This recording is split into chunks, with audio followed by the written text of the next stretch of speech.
Como bien dice ahí, vamos a hablar de higiene y seguridad. Higiene y seguridad en el trabajo, por ahí ustedes tienen una materia, ¿sí?, que atiende algunos conceptos, atiende cuestiones legales y demás. La idea nuestra no es ir para ese lado, sino vincular, ver qué, qué rol cumple el mantenimiento dentro o cómo el mantenimiento puede influir en la seguridad e higiene de una planta, ¿sí? ¿Estamos? La imagen la conocen, ¿sí? Teórica. Bien. Si hablamos de seguridad e higiene, no podemos dejar de hablar de este tema. Te robé todos los, todas las fotitos, Osvaldo. Eh, es un tema bastante sensible, que ya lo conocen, espero que bien, ¿sí? Como bien dice ahí, hay que saber para prevenir. El único que nos cuida de esto somos nosotros mismos, ¿sí? Nadie está exento. Bien. Dos palabritas, riesgo y peligro. ¿Saben la definición de cada uno de ellos? ¿Alguno que tire y pegue? ¿No? Sí, el peligro es la situación a la que está expuesta la persona y el riesgo cuantifica la probabilidad de que esa situación de peligro ocurra. Bien, bien. No lo podrías haber hecho mejor. El riesgo es la posibilidad de que se produzca algún contratiempo, ¿sí? Y el peligro es una situación donde existe la posibilidad, ¿sí? La diferencia, ¿se entiende? ¿Queda clara? ¿Sí? Con esto creo que lo ejemplificamos perfectamente. Que el tiburón esté nadando ahí es un peligro, ¿sí? Está nadando en el agüita, no hay problema, está ahí. Ahora, si yo me meto a nadar con el tiburón, ya es un riesgo. Y es un riesgo que estoy asumiendo, además, ¿sí? Perdón. ¿Queda claro entonces? Estos dos conceptos son fundamentales que los conozcamos, que los tengamos claros, para poder después, ¿sí?, saber qué atacar a la hora de atender los distintos accidentes o incidentes que ocurran, ¿sí? Para eso también, y esto no lo vamos a analizar nosotros como mantenimiento, sino que se va a encargar el Departamento de Seguridad e Higiene, pero está bueno conocer y conocer quizá la proporción en la que ocurren los distintos eventos, ¿sí? Esta es la pirámide de accidentalidad de Beer, donde dice que cada un accidente grave existen 10 accidentes serios, 30 accidentes leves, 600 incidentes, ¿sí? Y de eso ya hay un número desconocido de actos y condiciones inseguras. ¿Está bien? Y ahí es donde nosotros tenemos que atacar. Para llegar a esta pirámide se analiza el grado de peligrosidad, que no voy a profundizar mucho, pero bueno, es una productoria entre lo que es la consecuencia, la probabilidad de ocurrencia y la exposición a al accidente o incidente, ¿sí? Se, bueno, estoy yendo y viniendo. Se le pondera valores, ¿sí? Un 1 para la consecuencia, por ejemplo, es un 1 si las lesiones que se producen son leves, un 4 si las lesiones producen alguna incapacidad no permanente, 7 para incapacidades o daños económicos importantes, y ya 10 si produce la muerte, ¿sí? Para lo que es la probabilidad, de nuevo, ¿sí? Un 1 cuando nunca ha sucedido o hay muy baja probabilidad, 4 si sería rara coincidencia que apareciera, un 7 cuando es posible la ocurrencia y el 10 cuando es lo más probable que ocurra, ¿sí? Ustedes quizás se estén dibujando en la cabeza, o espero que lo estén haciendo, cuándo se puede dar una u otra, ¿sí? O sea, un ejemplo de consecuencia, a ver, por ejemplo, eh, de lo que es una lesión leve. De eso estamos continuamente nosotros expuestos, ¿verdad? Una quemadura de bajo grado, un golpe, una contusión no muy severa, ¿no? Perfecto, el ejemplo, llevándolo a lo doméstico, pueden ser pequeños cortes cuando estamos cocinando, ¿sí? Golpes, como bien decía, si a alguno se le da por hacer este, alguna tarea del hogar, puede que exista alguna lesión con alguna herramienta o lo que sea. Pero salvo que sea muy, muy industrial la tarea que están haciendo, si es del doméstico, es raro que sea más de una lesión leve. Lo que es la probabilidad, y bueno, la probabilidad de que ocurra está siempre cuando me pongo a cocinar, por ejemplo. Si hablamos de un corte, ¿sí? Si bien es leve, pero está por lo menos 2 veces por día cuando hago el almuerzo y la cena, está la probabilidad de que ocurra. Entonces le podríamos poner quizá un 7, ¿sí? Y luego la exposición, ¿sí? ¿Qué tan cuidadoso soy o qué tan cercano estoy a el corte, ¿sí? Y ahí está la forma en la que se pondera, ¿sí? Entonces, dijimos que lo que hace mantenimiento es atacar los actos y las condiciones inseguras, ¿sí? Prevenir antes que lamentar, ¿sí? Llamémoslo así, ¿está bien? Las condiciones inseguras son las que tienen referencia a lo que es el entorno, a lo que es el ambiente general donde se realizan las actividades. Entonces, tiene mucha preponderancia el orden y la limpieza, las protecciones y los resguardos inadecuados, ¿sí? Un cubrecadena o un cubrecorrea que no esté debidamente sujeto va a ser una condición insegura, ¿sí? O que me permita a mí ingresar la mano, ¿sí? Algo que esté quizá mal diseñado, por ahí está perfectamente colocado, pero tiene unas endijas así grandes, y en algún momento alguien descuidado puede apoyar la mano, meter el dedo o lo que fuera.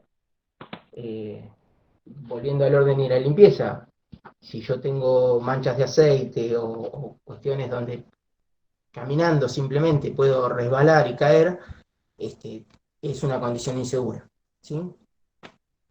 Las herramientas y los equipos. ¿Cuántas veces han usado, y seanme sinceros, una pinza, perdón, de martillo? ¿Sí? Ahí se ríen. ¿Y eso es una condición insegura? Bueno, ahí los enganché. Es un acto inseguro, ¿sí? Porque nosotros podemos martillar tranquilamente, tenemos todas las condiciones dadas para martillar, pero con un martillo, ¿sí? No con una pinza. Los enganché para ir un poquitito más adelante, ¿sí?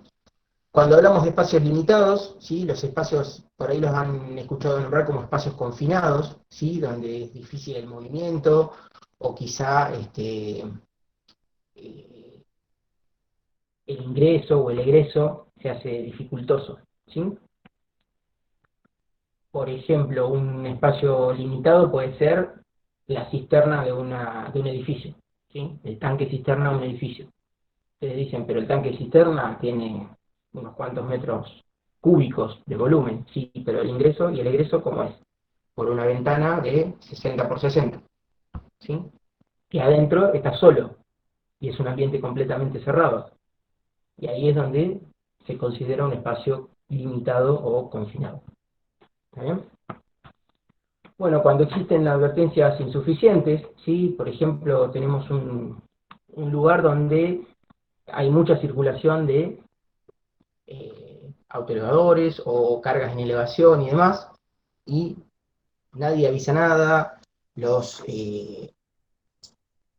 puentes grúa o las máquinas no tienen señalización sonora para nosotros advertir que está circulando algo, ¿sí?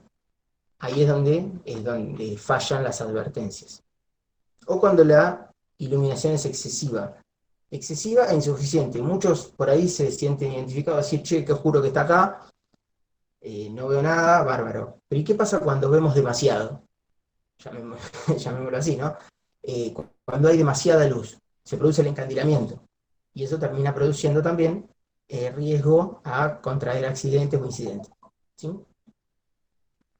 Todo esto, todas estas y muchas más que ustedes van a encontrar en algún momento, los podemos mitigar, no es raro que lo eliminemos, pero lo podemos mitigar de una sola forma, con proyecto de inversión. ¿Sí? Por eso es donde nosotros decimos, tenemos como mantenimiento las herramientas para hacerlo. ¿Sí? Proyectando y logrando que inviertan en mejoras para reducir las condiciones inseguras de los sectores. ¿Está bien? Los ejemplos que daba Osvaldo la vez pasada, los pisos vinílicos, es que se llaman, Osvaldo, esos pisos completamente lisos, donde no se acumula mugre, que cualquier manchita o derrame se nota porque el color es claro, que son de fácil limpieza, y ese tipo de cosas vienen de la mano de un proyecto previo.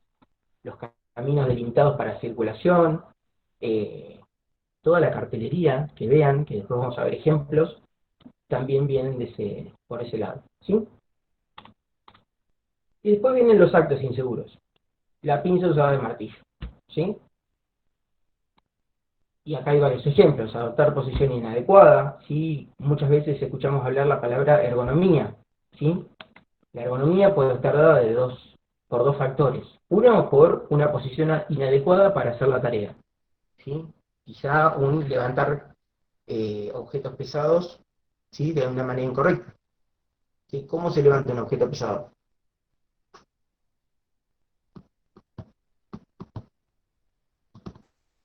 Consiguiendo a alguien que tenga fuerza y que lo haga. Ahí está. Con una técnica adecuada también. Exactamente. Bien, Contando con equipo de, por ejemplo, cinturones, equipos de protección personal para levantar cargas. Si no, exponerse a una persona que hace mal una técnica para levantar peso, o hace mal, o no tiene la protección necesaria y encima hace mal la técnica, se hace una hernia levantando algo pesado. exacto. Correcto, Lucas. Fíjate que el tema está justamente en no hacer fuerza con la columna, sino hacer fuerza con los brazos y con las piernas. Entonces es hincarse, agacharse, como si uno estuviera haciendo sentadillas, ¿sí? Y trabajar con la columna con un eje, de forma tal de que no genere una palanca, sino que genere carga sobre las piernas. Esa forma de agacharse a levantar una carga pesada, lamentablemente, no es la que intuitivamente hace la medida de los humanos, sino que la media lo que hace es palanquear la columna justamente con los brazos, y ahí es donde se producen las lesiones. Entonces ahí exactamente como comentaste una técnica, y donde exceda el tema de la técnica, que no alcance justamente a menguar los problemas, existen algunos elementos de protección personal para poder trabajar. Bien.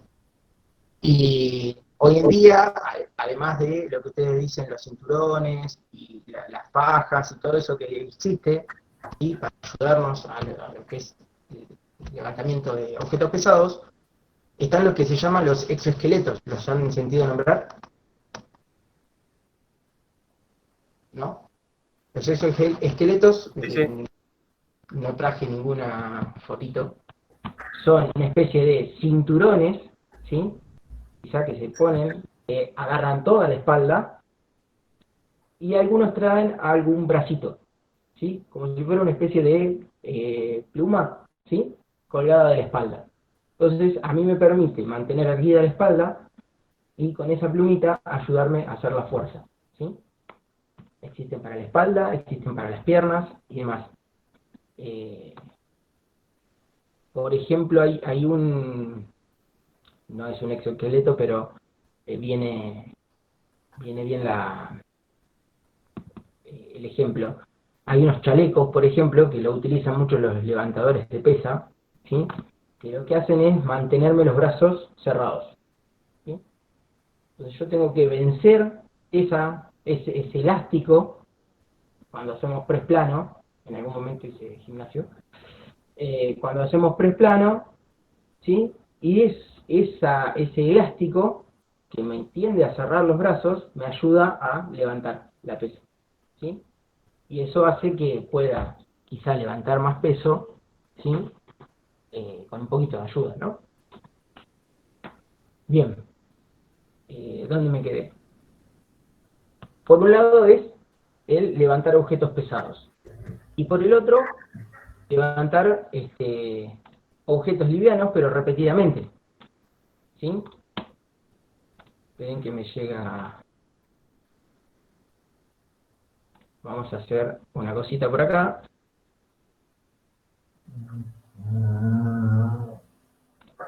En los estudios ergonómicos justamente se estudian lo que son grandes esfuerzos o también lo que son cargas repetitivas. Una carga repetitiva de muy baja fuerza, pero que puede producir una lesión, por ejemplo, y se convierte en un tema que se denomina después enfermedad laboral, es, por ejemplo, hacer el repulgue de una empanada. Hacer un repulgue de una empanada no es problema. Hacer un repulgue de una docena de empanadas tampoco es un problema. Trabajar todo el día haciendo repulgues de empanadas puede ser un problema, porque incluso genera movimientos en las muñecas, en los dedos, que son a baja temperatura, con lo cual no hay forma que el cuerpo logre recuperarse. Ese tipo de lesiones son después muy difíciles de solucionar con tratamientos terapéuticos que son muy largos y siempre queda alguna lesión. Tal cual. Ahora les cuento de otro. Este es el exoesqueleto que gracias a Osvaldo me manda la imagen, ¿sí? Fíjense que es una especie de mochila o chaleco que del lado de atrás tiene todo un refuerzo, ¿sí? Una espina que va a ser la fuerza por nosotros, y además tiene esta especie de bracito que nos va a colaborar a la hora de hacer la fuerza con los brazos, ¿sí? Solo mostrarle eso, igual lo googlean el exoesqueleto y va a aparecer. Otro ejemplo de lo que decía Osvaldo, de movimientos repetitivos, por ejemplo, hoy en día los puentes Lugas, por ejemplo, se manejan con control, a distancia, ¿sí? Y muchas veces son controles robustos, algunos son más grandes, con palanquitas tipo joystick, bárbaro, pero hay otros que son controles robustos, que los botones son duros, ¿sí? Y es más, me pasó a mí. De tanto apretar el botón, llevarlo para acá, llevarlo para allá y mover, te agarra una epicondilitis, se llama, es lo llamado codo de tenista, ¿sí? En esta sección de acá, ¿sí? Aparece un dolor que es una inflamación del tendón que unifica todos los músculos que llegan a... Me llega a escuchar algún terapista ocupacional y me revienta con lo que dije. Pero bueno, básicamente es eso. Se inflama el tendón y produce dolor en esta zona. Es muy, muy molesto, ¿sí? Bueno, acá voy a dar otro ejemplo que no me pone para nada orgulloso, pero lo digo. Hacer bromas en el trabajo, ¿sí? Cuando era un niño inconsciente, que estábamos haciendo las pasantías en la cooperativa eléctrica, la broma más común era cargar un capacitor y descargárselo en la mano a alguien. Hoy en día, lógicamente, no lo hago eh, ni de casualidad, ¿sí? Es un choque eléctrico que puede llegar a matar a alguien. Pero bueno, en ese momento nos parece gracioso. Puede provocar un paro cardíaco. Por supuesto, por supuesto. Y sí, es un choque eléctrico directo, que no sabes por dónde va a salir. ¿Perdón, Osvaldo?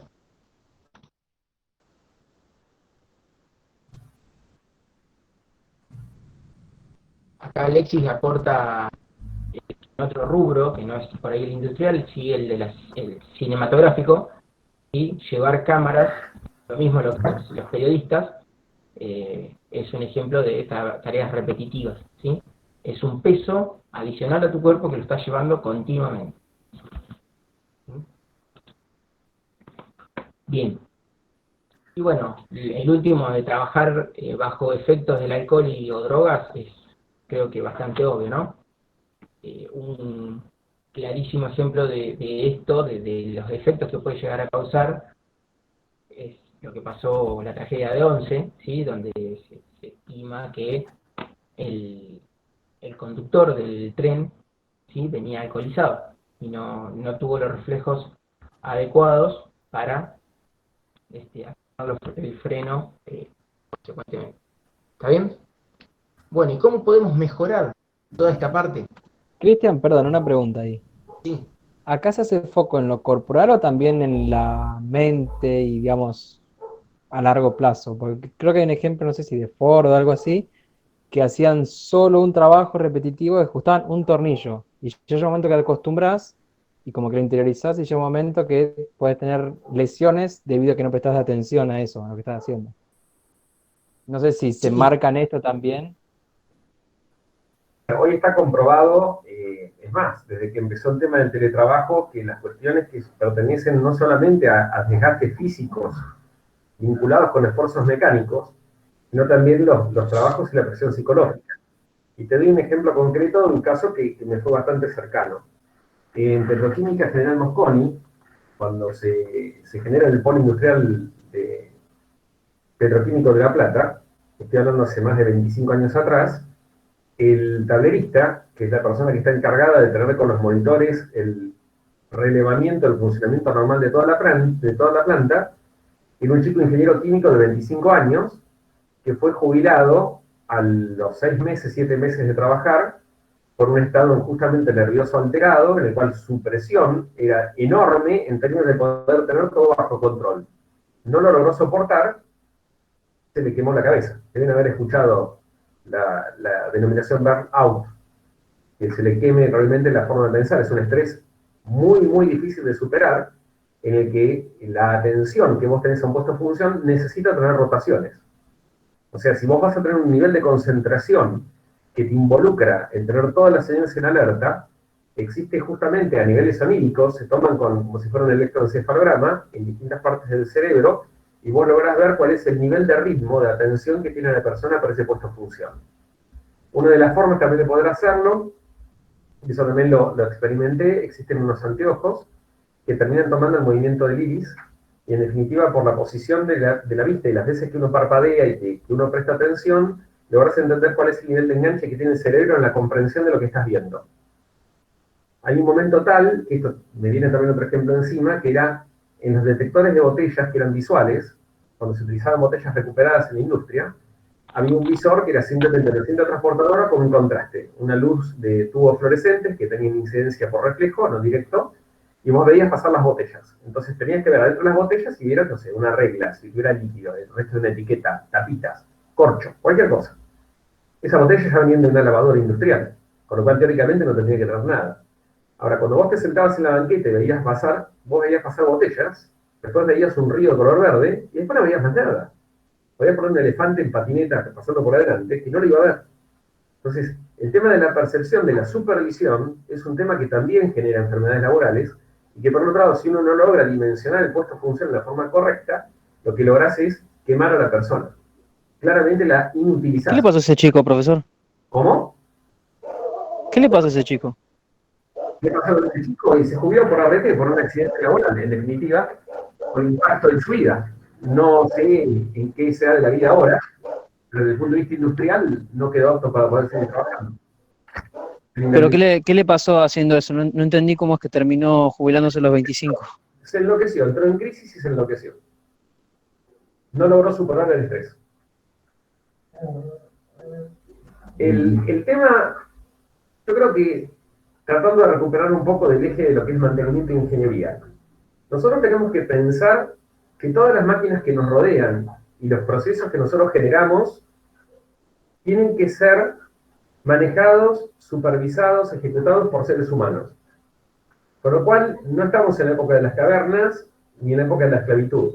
Entonces tenemos que poder entender, si nosotros nos sentáramos en ese lugar y generáramos esa tarea, qué tipo de percepción tenemos de los riesgos, qué tipo de percepción tenemos del estrés que genera esa posición, y en función de eso, asegurarnos el diseño.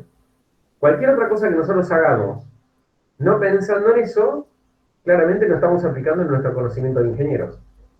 Si estamos yendo a un puesto en el cual, me acuerdo de otro, librería argentina, trabajando en el piso del horno, imagínense como si fuera un túnel de un subterráneo, en el cual en la parte superior estaba el piso del horno propiamente dicho, en el que estaba la fusión del vidrio, en el que había una serie de bocas de ladrillos refractarios en el que se inyectaban termofusores. Imagínense como si fueran megaelectrodos. A pesar de las camas de aislaciones, uno tenía que entrar ahí vestido de punta a punta con aislación especial. porque si no la misma radiación te quemaba la piel. Ahora, si yo no estoy diciendo te quema la piel, imagínense lo que termina pasando con todo lo que es la parte acuosa de lo que son los ojos, la cabeza, cuál es el nivel de deshidratación, e incluso la cabeza pegada al techo, cuál es la temperatura que uno tiene por radiación. Uno no podía estar ahí más de un minuto. Y era contado por reloj. Y había gente de seguridad que nos removía. Entonces tenías permanentemente rotación de gente, que cada uno iba, hacía su ajuste de ese electrodo y salía.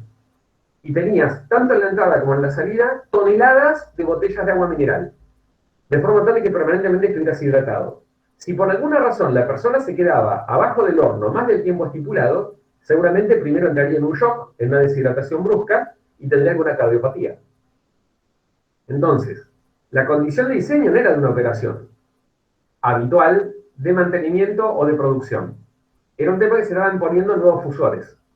Y el horno no se puede parar. Entonces había que ponerlos en marcha. Era una tarea de ingeniería especial. Ahora, el entorno operacional que estaba de por medio tenía que estar diseñado para poder hacerlo. Si no, las personas ahí se les quemaba el cerebro. Bueno, los gorros, el sistema de fumistería es exactamente igual a lo que se utiliza para las fundiciones. Es insoportable el peso y el calor que tiene, pero si vos eso no te lo pones, ahí dentro no podés estar, te morís. Con lo cual uno tiene que pensar en las condiciones de borde de diseño, no solamente para tareas operativas, sino también para tareas eventuales, de mantenimiento, de renovaciones, de proyectos, de lo que fuere. Ahí es donde está la responsabilidad de la ingeniería. ¿Ok? Excelente. Bien, entonces, reforzando también lo que dice Osvaldo, esto lo compensamos, si se quiere, lo mitigamos con concientización y capacitación. Y ustedes dirán, bueno, pero para capacitar gente también se necesita una inversión. Sí, pero para concientizarla no. Y hago un comentario que me lo aportó Enrique recién. Cada uno, más allá de estar en el Departamento de Seguridad e Higiene, ¿sí? Cada uno de nosotros es responsable de su gente y de nosotros mismos. ¿Sí? Entonces, nosotros tenemos que incentivar a que cada uno sea consciente de los actos que hacen dentro del trabajo. ¿Sí? Yo, por ejemplo, veo muchas veces en el trabajo, acá en el taller donde estoy, gente limpiándose la ropa con el aire comprimido. Eso es muy peligroso. ¿Por qué? Yo no sé qué partícula puede llegar a arrastrar el aire en el transcurso de la manguera. ¿Sí? Y es un proyectil, chiquitito, pero es un proyectil y puede llegar a lastimar severamente. ¿Sí? Y bueno, hoy en día está muy latente el tema de continuamente insistirle de higienizarte las manos, usa el barbijo, mantenga las distancias, ¿sí? Saben que eso a veces también es difícil, porque quizá los espacios son acotados para trabajar. Por ejemplo, se trabaja en fosa, y en fosa quizá no tenés más de 1 metro, ¿sí? Para moverte entre 1,5 metros, y bueno, se tiene que romper quizá la brecha de distancia, pero si vos tenés el resto de los elementos de seguridad, no debería pasar nada. ¿Está bien? ¿Alguna duda hasta acá? Bien. Acá tenemos algunas fotitos. A ver si reconocen qué tarea está haciendo. ¿Sí? Está conectando unos cables, ¿sí? Este muchacho está amolando una soldadura y este cortando una madera. ¿Cómo lo ponderarían esto? ¿En dónde lo encasillarían? ¿Entre una condición o un acto inseguro?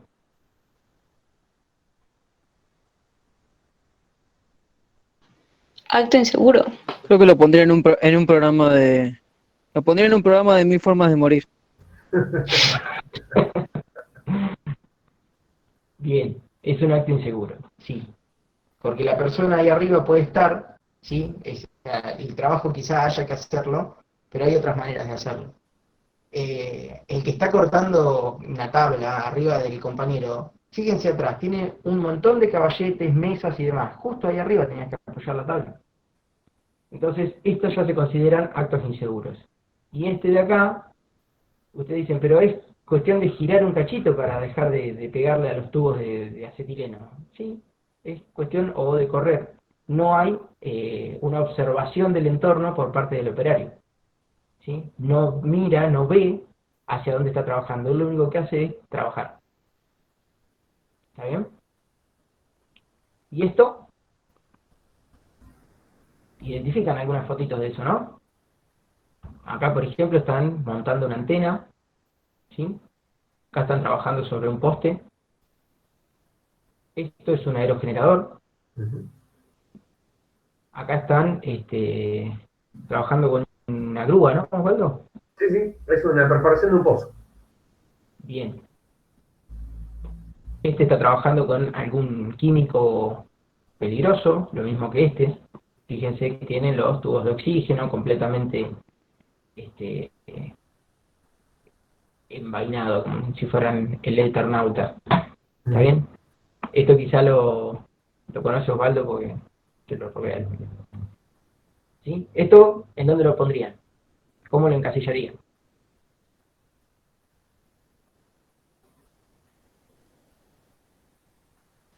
Como riesgo.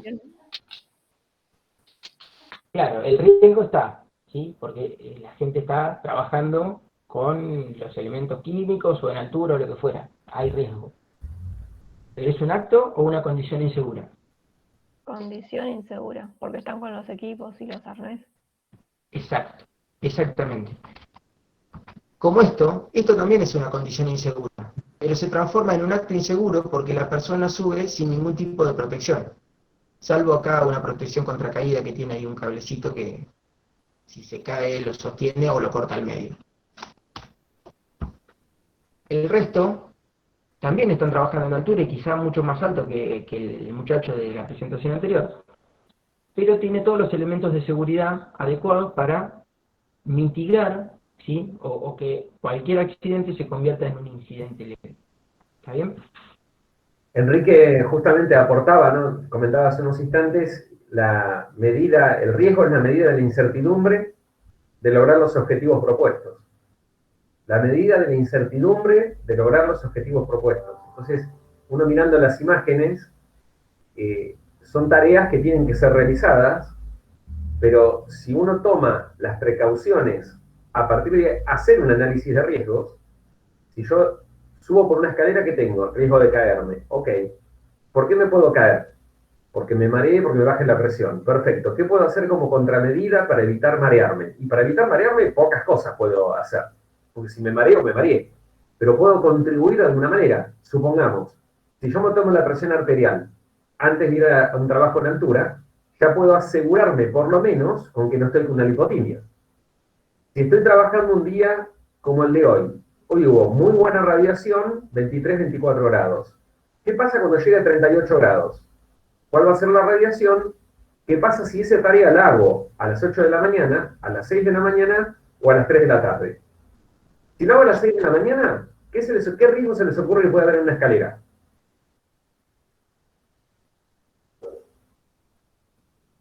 Condensación. ¿Sí? Un rocío, condensación de humedad. Si tengo los escalones mojados, puedo llegar a tener menos grip con mis botines. ¿Sí? ¿Qué otra cosa puedo tener? Si estamos en condiciones extremas de clima, como están pasando últimamente, puedo tener formación de hielo. Si tengo hielo o escarcha, también me resbalo. ¿Qué puede suceder a las 3 de la tarde en esa misma escalera?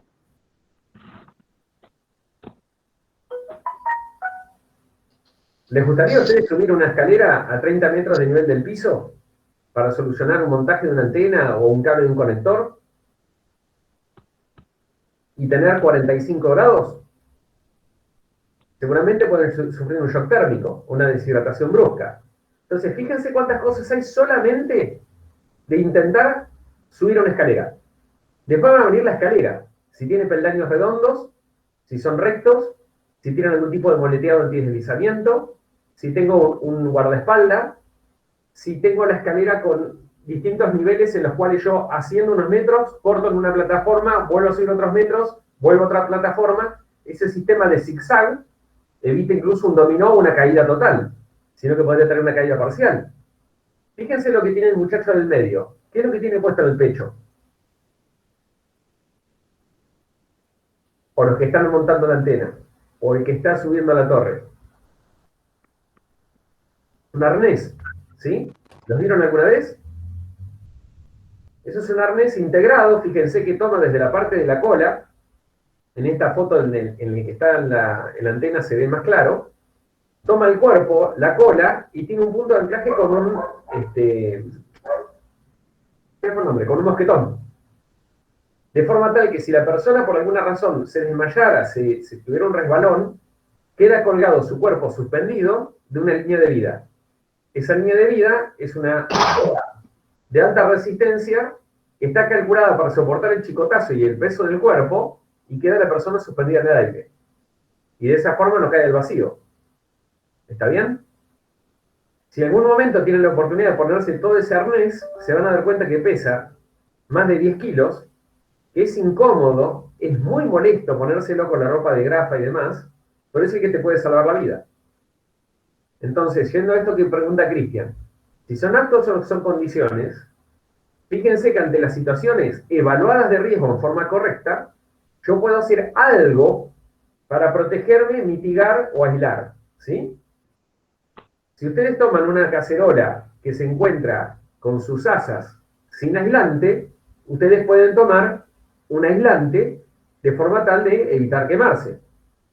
Si el aislante que toman es una toalla mojada, ¿qué les va a pasar?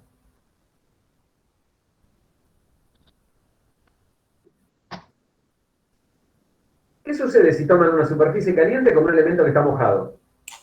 Y me quemo. Se quema Se igual. queman, exactamente. Entonces fíjense cómo una contramedida, pero que no esté bien pensada, termina siendo peor, porque te terminas exponiendo al riesgo pensando con que lo vas a salvar. Y en realidad te estás complicando más. Un poco la idea de esto es mostrar, son todas situaciones incómodas, y son equipamientos recontra molestos de ser utilizados. Pero si no los pones, muy seguramente sos candidato a figurar en la pirámide de Maslow por allá arriba. ¿Sí? Entonces está muy bueno que cuando ustedes tengan que diseñar, mantener, trabajar, recomendar operar, participar en un equipo, en un grupo, lo que fuere, tengan un momento dedicado a trabajar en equipo, focalizados en estudiar cuáles son los riesgos. ¿De qué forma puede fallar? ¿Está? Y en función de eso, ver cuáles son las contramedidas. Bien. Llevándolo un poquito a lo que es los actos, ¿sí? Existen, esto quizás ya lo hayan sentido nombrar, las 5 reglas de oro del trabajo sin tensión, ¿sí? Donde uno tiene que primero desconectar, luego prevenir la realimentación, ¿sí? Poner un candado, como se llama, bloquear, verificar la ausencia de tensión, ¿sí? Poner a tierra y luego proteger con señalización la zona. ¿Está bien? Esto es muy común en todo lo que sea distribución eléctrica o trabajos con alta tensión, respetarlo muy a rajatabla, ¿sí? Les doy un ejemplo de lo que se trabaja en trenes, por ejemplo. No sé si en algún momento les comenté, en trenes yo trabajo en la línea Roca, que es concatenaria, ¿sí? La energización de la formación es concatenaria, ¿sí? Es el cable que va por arriba. ¿Hay quien viaja en tren? ¿Sí? Hay gente de Berazategui y de ese sector, entonces no puede no viajar en tren. Sí, yo viajo en tren. Bien. Ese cable que nosotros estamos, donde toma energía el tren, tiene algo así como 25.000, 27.500 volts. ¿Sí? La tensión, que como podríamos tener en cualquier enchufe de casa. Para poder entrar a trabajar en zona de vía energizado, ¿sí? Primero hay que cumplir con una serie de procedimientos para la autorización, ¿sí? Sobre todo la gente que trabaja en vía y obra, ¿sí? Tiene unos cuidados extra porque ellos intervienen durante el día, entonces no se puede interrumpir el servicio para que se trabaje. Y sino lo que hacen es trabajar entre un tren y otro, ¿sí? Cuando son cuestiones de mantenimiento lineal. Cuando es más pesado, sí, ya se hace una planificación, se corta la energía del tramo que se va a reparar y demás. Para poder trabajar de noche como se trabaja la gente de energía, hacen todo un procedimiento para el corte y asegurarse, ¿sí?, de que el corte sea fehaciente. Primero está la persona en campo. Llama a Control Central de Energía y le pide: necesito que me liberes el tramo entre tal y tal poste, ¿sí?, o tal sección. La identifica correctamente.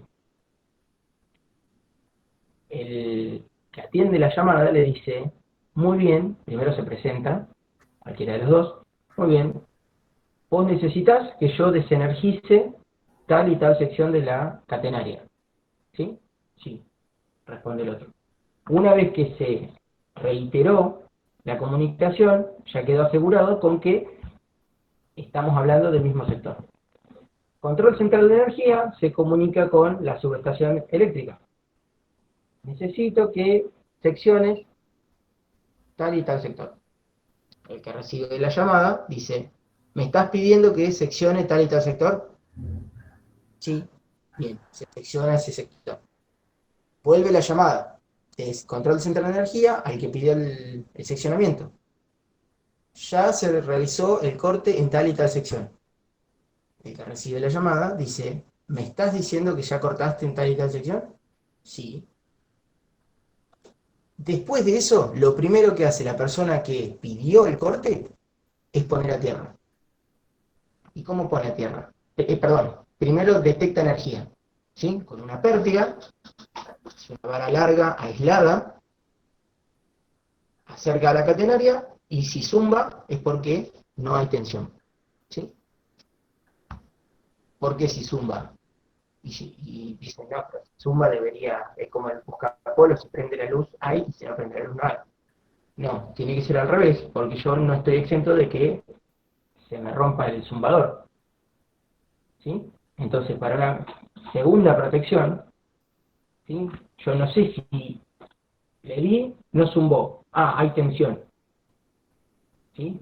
Si yo le doy y la respuesta es que no zumbe, y en realidad hay tensión, pero se me rompió el zumbador.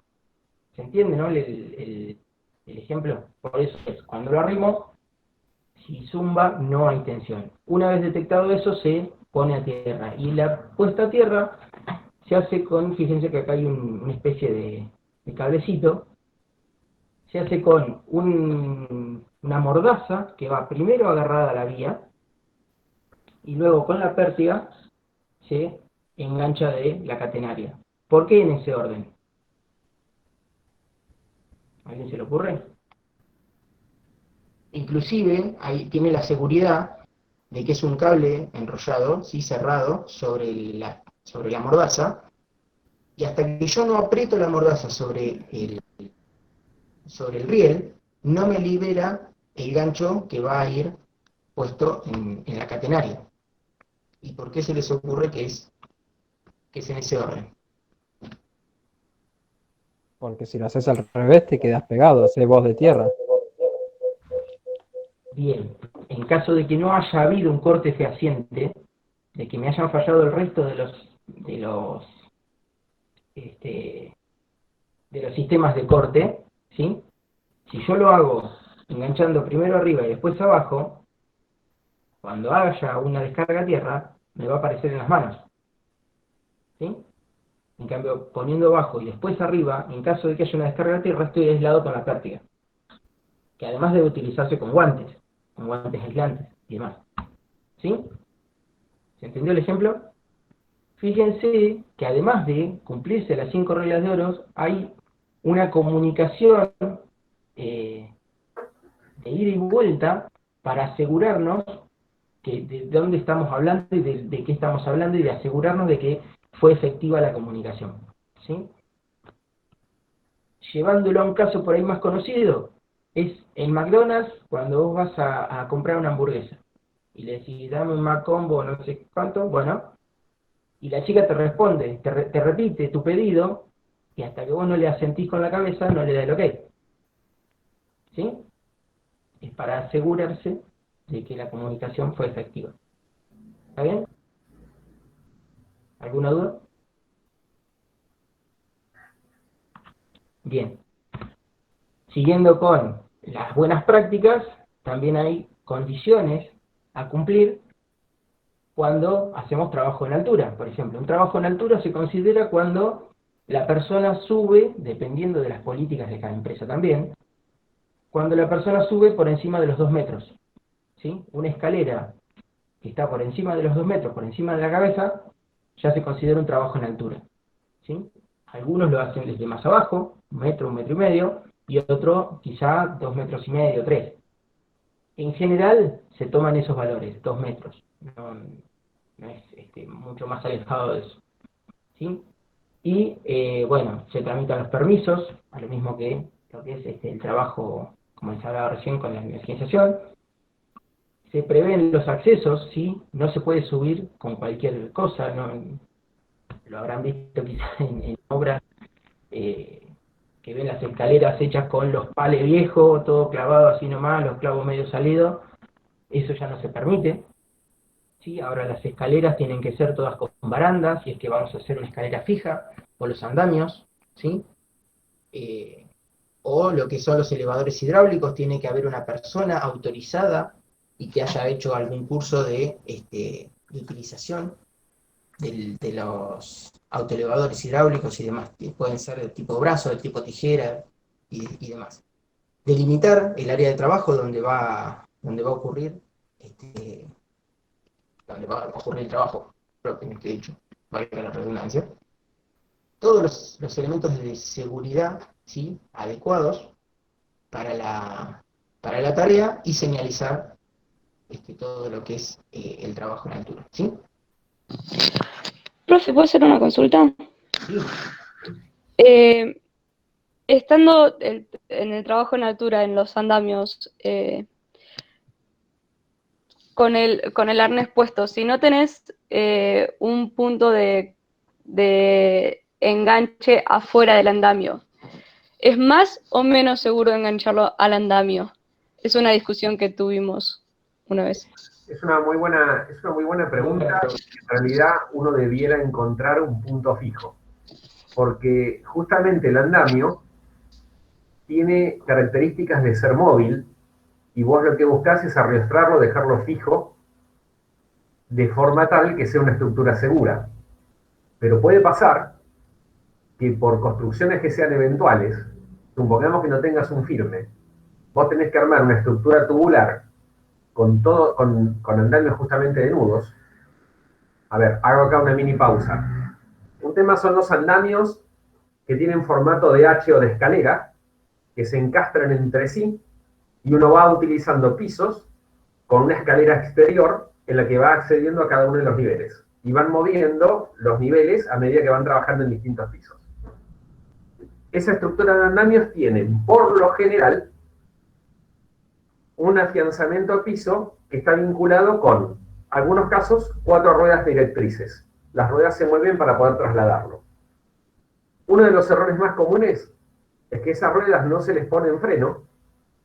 Las 4 ruedas tienen freno y aparte tienen que cruzarse a 90 grados. A ver si lo hago en mis manos bien. 2 tienen que estar en un sentido y 2 tienen que estar en el otro de forma tal de que eviten el movimiento entre sí. Pero aparte tienen que estar doblemente acuñados. Entonces tengo las ruedas cruzadas, frenadas y aparte con cuñas. Pero la estructura, en función de la esbelta que sea, puede pasar que tenga un movimiento que sea de desapegarse de la pared en la cual se está trabajando. Con lo cual tiene que tener algún arrastramiento hacia la pared, que sea transitorio. Tendrá que hacer alguna broca en la que tenga una vinculación con una faja y que le dé justamente un poder de sujeción. ¿Cuál es el punto? Si la persona trabaja siempre en esa posición y está trabajando, supongamos, en un pipe rack, y lo tiene enfrente, se tiene que atar a algún lugar. Una posibilidad es que se ate al pipe rack, siempre y cuando el pipe rack esté armado en forma solidaria a la pared. La otra es que lo esté montando por primera vez, que es como el caso que estábamos viendo de la antena. El punto fijo que tienen los que están montando la antena es el mismo segmento de antena que están montando. O sea, es como ir escalando una montaña, es una situación bastante compleja. ¿Qué es lo que puede hacer ahí? Atarse al punto que tiene rígido, que es el de adelante, sabiendo que su punto de caída va a ser de 1,5 metros o 2 metros. Entonces, cuando estás trepando, que es un poco la respuesta de lo que vos estás preguntando, Marianela, a medida que va subiendo por la escalera o que va ascendiendo, lo que tiene que hacer es cambiar su gancho de vida del punto que está abajo al punto que está arriba. O sea, no puede caminar con manos libres sin estar atado. Con lo cual, en la estructura, muy probablemente sea mucho más seguro que esté atado al andamio que no estar atado a nada. Pero la realidad es que tendría que tener una línea de vida que esté en un punto solidario fijo. Cuando vos estás trabajando en un techo, eso no es problema, siempre y cuando el techo esté preparado, que es tener una línea de vida, un cabo de vida, que es una columna que tendrá 60 centímetros en un extremo de una carga, la otra que se encuentra en la otra carga, y un cable de acero. De forma tal que cuando la persona va caminando por algunas partes del techo, no por cualquiera, tiene su arnés y su línea de vida atada al cable de acero. Entonces, si por alguna razón se resbalara, se cayera en una chapa translúcida, se chocara con un bulón, tuviera un arrastramiento, viento, no sé, Comodoro Rivadavia, a ver, Córdoba ayer tenía vientos de 80 km/h con el incendio. Cualquier condición de entorno ambiental o del lugar, si lo saca de su eje, que no caiga al vacío. Se puede llegar a quebrar, a luxar, pero no va a morir. La otra es caer al vacío. ¿Está? Entonces, yendo a la pregunta que vos decías, hay que estudiar las condiciones de compromiso. Lo que claramente tiene que tener, la persona tiene que estar atada. El último incidente que yo lo clasifiqué como accidente que tuve en la fábrica, para mí fue realmente muy grave, y yo paré la obra. No había nadie trabajando, un andamio que estaba armado con un planchón de acero, no planchón de madera, se cayó de punta al piso. Cayó más o menos de unos 15 metros. La zona estaba vallada aislada, no le pasó nada a nadie, nadie iba a estar ahí abajo, pero el hecho de que se haya caído un tablón de chapa semilla de melón con las dos garras y se haya caído, ¿por qué se cayó? Entonces lo que pedí fue la intervención de la pieza, guardarla y hacer un peritaje. El guardarla y hacer un peritaje lo que busco es evitar la recurrencia a partir de determinar cuál es la causa raíz. ¿Por qué se cayó? Me dicen, no, bueno, porque se dobló una aleta. No, pero las aletas no se doblan solas. Es una aleta de acero. ¿Por qué se dobló? Después de hacer 5 por qué, que es una metodología que con Cristian insistimos, que es justamente como hacen los nenes de 3 años preguntan por qué. Preguntan por qué tantas veces que algunos padres se cansan y le terminan contestando cualquier verdura, otros le terminan diciendo la verdad. Y otros contestan porque sí. Bueno, el por qué sí a nivel industrial no existe. Vamos a la causa raíz. ¿Por qué se cayó el andamio? La razón simple, imagínense que el teléfono celular es el andamio y lo que tiene es en su extremo un pliegue que lo que permite es anclar en un travesaño, ¿ok? Imagínense una mano, a ver si se alcanza a ver ahí, una mano que ancla en el travesaño. Esta mano se había cortado acá arriba. El punto del corte coincidía con la soldadura, que tenía ese ángulo plegado respecto del chapón. ¿Por qué se rompió la soldadura? Entonces uno podría decir, bueno, es una zona azar. Son afectadas térmicamente. Cuando lo soldaron, no tuvo un distensionamiento o tuvo una contaminación, le quedaron ocluidos, escorias de una pasada anterior, se fragilizó. No, la mirabas a la soldadura, era perfecta. Le podías dar millones de martillazos, no iba a ser el inconveniente. Sí, traigan el resto de los andamios. Empezamos a mirar un poco más de detalle. ¿Saben cuál fue la razón? Sencillísima. Cuando desarman el andamio, ¿qué hacen con los tablones? Los tiran de puntina al piso. Cuando pega de puntina en el piso, ¿qué es lo que pega? La manito que es la que apoya. ¿Dónde se resiente? En el punto más débil. Todos los andamios tenían el puntín doblado. Todos.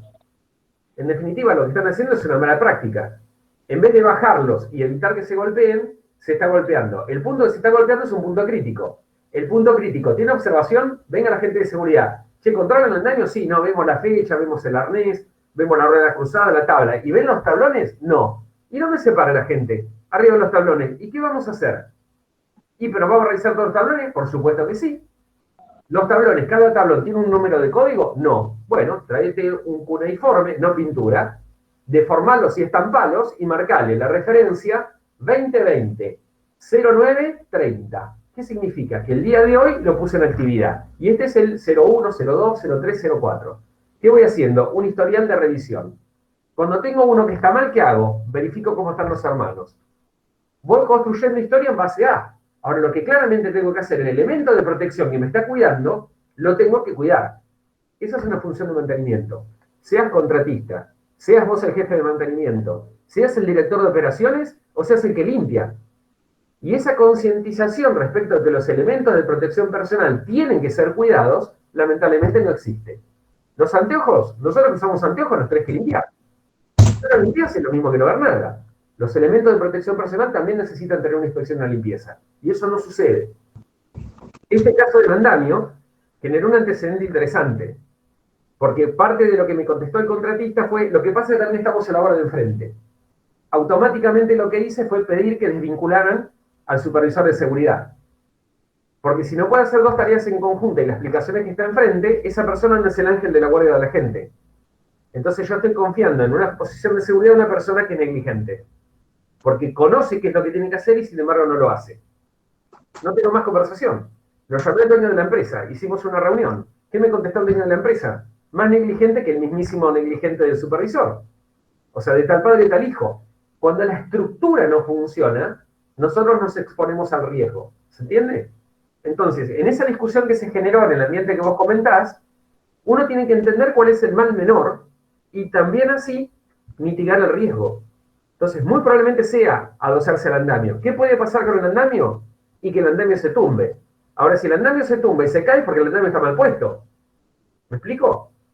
Pero si no, a ver, no me puedo fijar, en mecánica racional era, ¿no? Una eterna en el infinito, pongo un punto de referencia en el infinito y lo anclo ahí. Bueno, lamentablemente no puedo meter una clavija en ese punto. Pero de alguna manera tengo que lograr mitigarlo. Y un punto más, Cristian, y te paso el... Dale, no hay problema. Fíjense que muchas veces suceden condiciones inseguras que los jefes somos los que inducimos a que eso suceda. El trabajar bajo presión, el apurar, el que esto tiene que suceder ya, involucra, por ejemplo, que mucha gente corra. Para correr están las maratones, la calle, el parque, zapatillas que tienen amortiguación, preparado físicamente, hidratado correctamente. Uno no tiene por qué correr. Por correr no se van a arreglar las cosas antes. ¿Sí?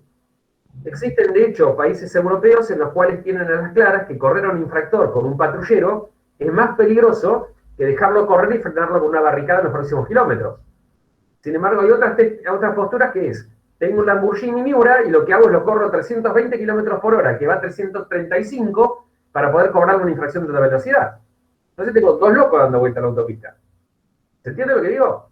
Entonces, si yo quiero ser un jefe consciente, lo que debiera hacer es evaluar a qué riesgo lo estoy exponiendo a una persona. Un caso recontra simple, hiper común.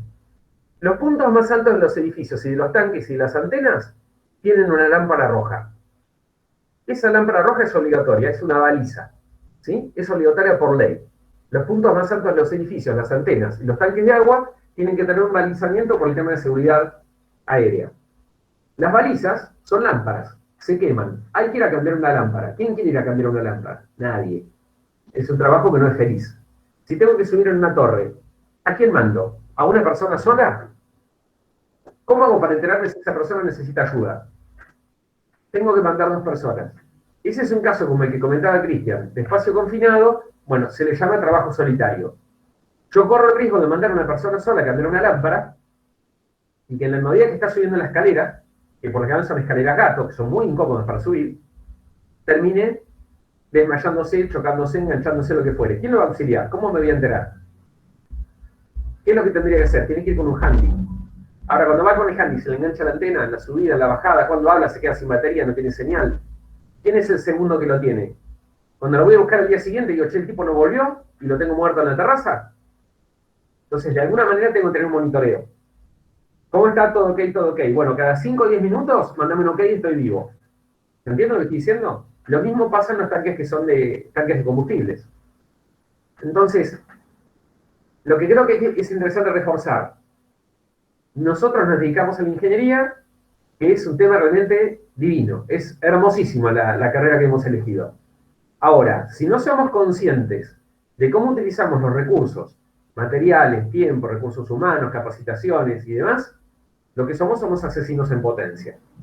Matamos gente, a la corta o a la larga, o por hacer estructuras que son endebles, o por tomar decisiones apresuradas, o por no dedicar los presupuestos que debieran ser los convenientes para poder asegurar una condición insegura bajo control.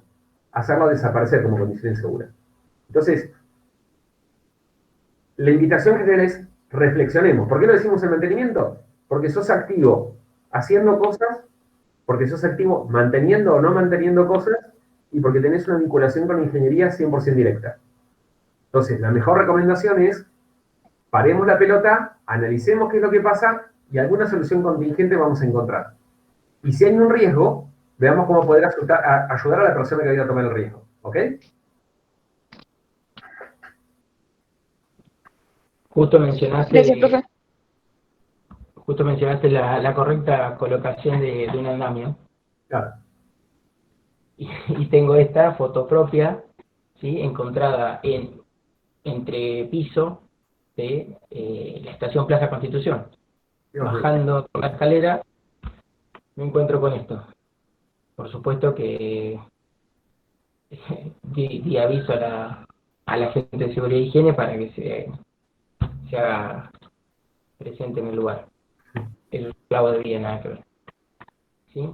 Pero fíjense, de este tipo de cosas hay ocultas en todos lados. Y si nosotros pasamos y hacemos caso omiso, somos, como decía Osvaldo, un asesino en potencia, porque no tomamos dimensión del accidente que puede llegar a ocurrir ahí. ¿Sí? Si tuviéramos que solucionar esta situación, ¿qué se les ocurre hacer? O sea, lo primero de lo primero es lo que hizo Cristian, ¿no? ¿Cómo procederían para mitigar este riesgo y después tener una solución que esté a la altura? ¿Qué se les ocurre?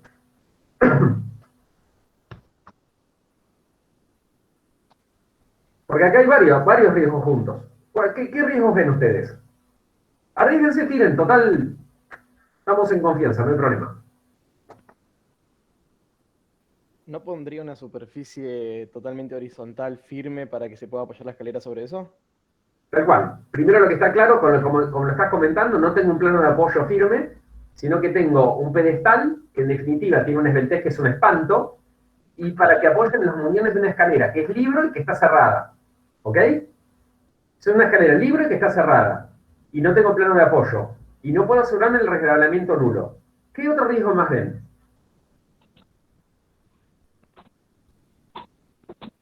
Volvemos a la primera clase. Usen el observar y no solamente el ver. Sí, señor. Esto está en una ¿Puede escalera. ser que la escalera no esté abierta, sino apoyada? No sé si lo dijeron antes, pero también es algo a destacar.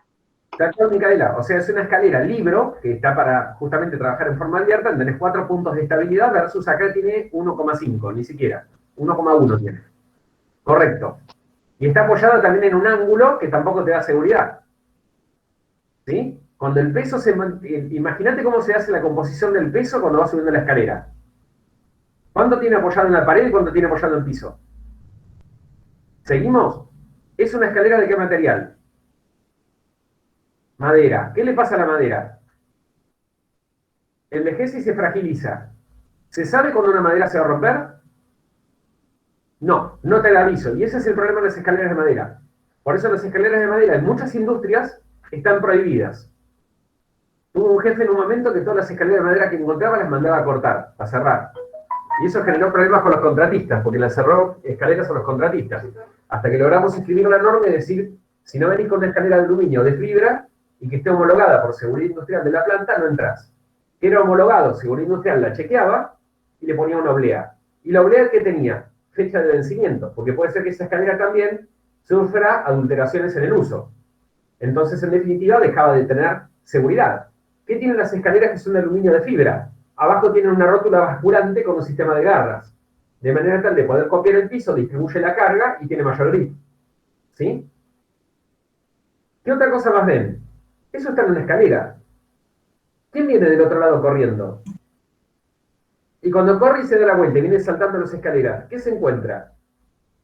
El que pasa por ahí libre, el que está trabajando arriba, está bajando un artefacto de iluminación, un cable de contención, no tengo ni idea. ¿Qué le puede pasar al que pasa por abajo? ¿Pasaría por debajo de la escalera? ¿Cuál es la valla que tiene puesta la escalera para que no lo pase? ¿Cómo se entera el que viene desde arriba que hay una escalera? ¿Se entienden cómo uno empieza a ver de una simple foto? Uno puede entrar a hacer un análisis mucho más profundo. ¿Sí? Es interesante que ustedes hagan lo mismo. Parece que uno se nos... Sumamos un par de cosas Cuando más. tenés accidentes de por medio, te empezás a dar cuenta que todo lo que hagas de prevención no está de más. Por lo cual la foto está bárbara para reflexionar. Puede ser igual que en la parte de la salida de la escalera esté señalizado y esté anulado el uso de la escalera también, para evitar que se Exactamente. persona. Eso es el vallado. Eso es exactamente. Ustedes Y en la ya foto no se aprecia. pertenecen a una generación en la cual cuando iban a un shopping o iban a comer a un centro de comidas, si están baldeando y limpiando el piso, veían un cartelito triangular que decía cuidado piso resbaladizo. ¿Sí? Gracias a Dios se lograron dar cuenta con que era importante alertar a la persona que viene cantando con los equipos de audio, el celular y que en la atmósfera de no sé qué historia, que está pisando por un lugar que tiene un riesgo de resbalarse. Pero eso no tiene más de 15 años. Antes vos pasabas por un lugar con el piso mojado y era lo mismo que nada. Y si es porcelanato te matás. ¿Está? Entonces justamente el vallar o el aislar un lugar en el cual se está trabajando es fundamental. Fundamental. Tiene que estar claramente indicado quién está trabajando y qué, y tiene que haber una barrera física. ¿Sí? Líneas de... Es correcto lo que decís, Danilo, que puede estar vallado más arriba y está fuera de la foto. Pero al no verlo, nosotros lo primero que hacemos es ponerlo en duda para, por lo menos, ir a fijarnos si el vallado está. ¿Sí? Ahora, le sumo un poquito más a la situación que estábamos viendo. La iluminación, ¿cómo está? ¿Es adecuada para trabajar? ¿Qué está haciendo ahí? ¿Sí? O sea, dependiendo de la tarea que esté haciendo el tipo, tendrá que tener una iluminación, un reflector adicional. Fíjense esto de acá. Esto de acá es una barrera. ¿Saben que además de estos picos, imagínense que todo el anclaje este funciona a la perfección y la persona en lugar de caerse con escalera y todo, se cae solo, para atrás? ¿A dónde va a parar? Por encima de esta reja. Si con suerte no se clava ninguno de estos cuernos que está por acá, va a parar. ¿A dónde va a parar? ¿Qué se imaginan que hay acá? Una fábrica de colchones. Ojalá, así no se hace nada. Este es el hueco del ascensor. Es un ascensor viejísimo que está justo rodeado por la escalera de salida, como habitualmente suele pasar en edificios viejos, pero además la barrera es una reja, ¿sí? Entonces ahí le seguimos sumando condiciones inseguras que además son muchas de las condiciones inseguras vienen a raíz de un acto inseguro, que es poner la escalera en esta posición y con estos anclajes. ¿Está bien? Vamos a volver a la presentación.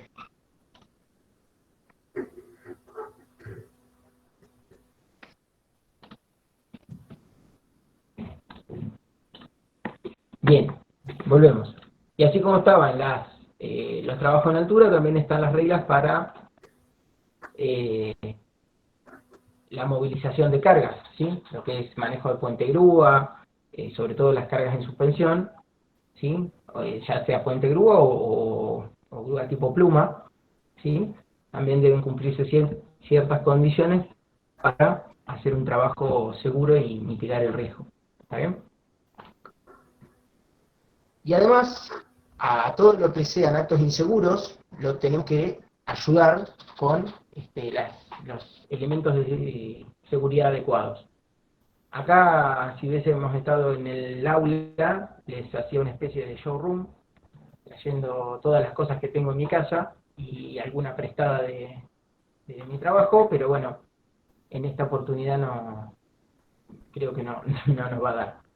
¿Sí? Pero fíjense, sobre todo a qué lo enfocaba la muestra, es para que vean, toquen al tacto, quizá alguno no tuvo la oportunidad de tener en sus manos algún elemento de seguridad o diferenciar un guante de baqueta de un guante de descarne de un guante de nitrilo, ¿sí? Un guante, una máscara, cómo se pone un casco, por ejemplo. ¿Saben cómo se pone un casco? ¿Hay una forma especial? Arriba de la cabeza seguro. ¿Eso es dónde? En el codo, ¿no? El de moto solamente. Ah, pero es para izquierdo y derecho, ¿no? Sí, sí, sí. Ah. Depende, también puede ser si sos derecho o zurdo, en cuál te lo pongas. Ya sos muy protegido si llevas 2 cascos. Bueno, fuera de chiste. El casco, en general, los más nuevos, antes por ahí no tanto, digan, con tipo la gorra de visera que tiene los botoncitos y se prende atrás, bueno, había de esos, hay de esos, pero los más nuevos vienen con una perillita, con una cremallera, no me salía, ¿sí? Entonces eso, me lo pongo y lo ajusto de manera tal de que si yo sacudo la cabeza no se salga, que no me apriete, ¿sí? Que no me deje la marca del arnés en la cabeza, pero que si yo me agacho no se salga, ¿sí?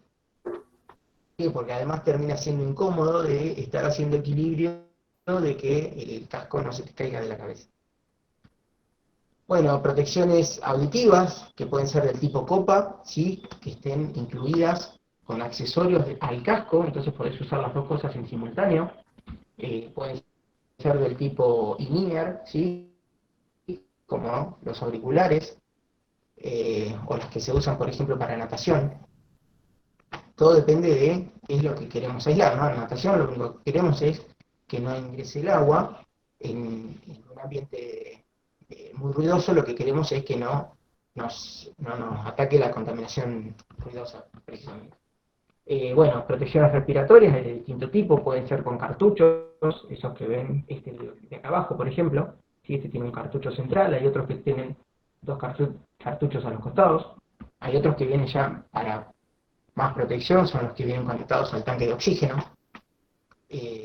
La ropa de protección, la ropa de grafa, que en algunos casos puede venir con alguna protección inífuga para evitar que se propague una llama.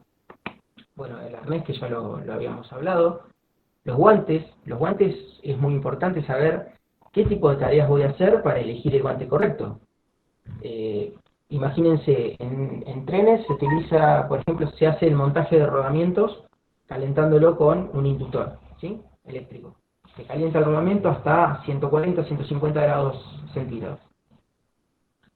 Necesitamos guantes aislantes de temperatura. No puedo usar el mismo guante que uso para hacer lavado de piezas con algún solvente, ¿sí? Que son guantes finos y lo único que hacen es actuar de impermeable para agarrar el rodamiento caliente. Entonces, también es importante conocer las tareas que se realizan en el taller para la selección correcta de los elementos de seguridad. Los tipos de gafas, protección visual, por ejemplo, tenemos gafas incoloras, gafas oscuras, ¿sí? Para cuando se hace un trabajo en campo, en el exterior, mejor dicho, ¿sí? Los ojos, hay protecciones faciales, cuando se trabaja, por ejemplo, con alguna moladora o algo así que libere chispas, lo que se utiliza es una protección facial, ya no solamente, o cuando se hace un corte de pasto, ¿sí? Eso quizás lo han visto en algún momento cuando anda la gente de la municipalidad haciendo algún corte, ¿sí? ¿Qué otro ejemplo más? Los botines de seguridad, los botines en general son con puntera de acero, cuando son trabajos mecánicos, y si hacemos trabajo eléctrico, ya vamos a necesitar que tengamos una puntera aislante, ¿sí? Ahí el riesgo mayor es una electrocución y no tanto la caída de un objeto pesado, ¿sí? O si hacemos un trabajo, por ejemplo, donde hay una humedad, en un frigorífico, por ejemplo, ya no se utiliza tanto el botín, sí la bota, ¿sí? Una bota de goma para evitar que se me humedezca el pie, pero también tiene la puntera de acero, ¿sí? ¿Me van siguiendo? Por ahí no los veo muy interesados. ¿Les interesa? Bien. Y esto me parece que es importante, y creo que todo el personal, y nosotros sobre todo como quizá gestionadores de personal, deberíamos saberlo, ¿sí? Que es el RCP. ¿Alguien ha hecho algún curso alguna vez de RCP? ¿No? Bueno, el RCP tiene su historia, bien por vos, Tomás. Tiene su historia si entran a la Asociación Americana de Cardiología, donde tienen lo último en el procedimiento. Antiguamente ustedes quizá algunos hayan escuchado que era hacer compresiones y aplicar respiración boca a boca. Bueno, ya la respiración boca a boca, por ejemplo, no se practica más, o tratan de no practicarse. Más allá de los tiempos que corren con el tema de los contagios y demás, ahora, con la pandemia, ya solamente con estos 2 pasos ya podemos salvarle la vida a una persona, ¿sí? Lo primero que hacemos es llamar al 911 o al número de emergencia. Si alguno tiene ya incorporado llamar al 107, llama al 107, y si tiene incorporado apretar la A en el buscador y aparece como primer nombre emergencia, ¿sí? Ahí Octavio nos dice que desde primeros auxilios le mostraron unas protecciones para hacer boca a boca. Está bien, está bien. Yo hice un curso de RCP hará una semana y en ningún momento hablaron de hacer respiración boca a boca. Inclusive estuve ayer investigando en la asociación y tampoco. Y fíjense, no van a escuchar el audio porque seguimos sin que funcione,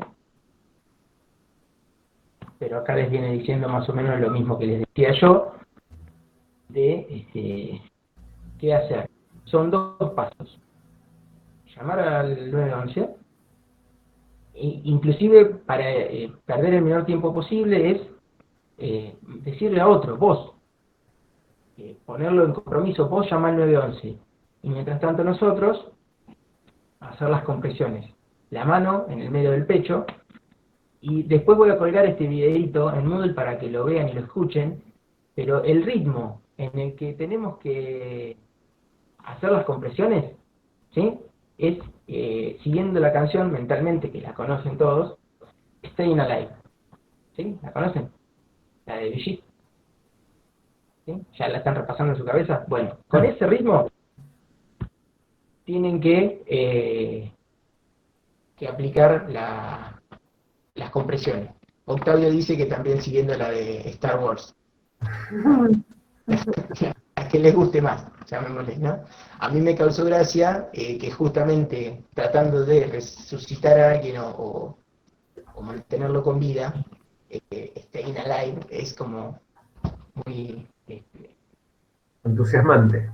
Muy entusiasmante, exactamente. Y lo segundo que me parece interesante que todos deberíamos saber es cómo utilizar un extintor. ¿Alguien utilizó algún extintor alguna vez? ¿No?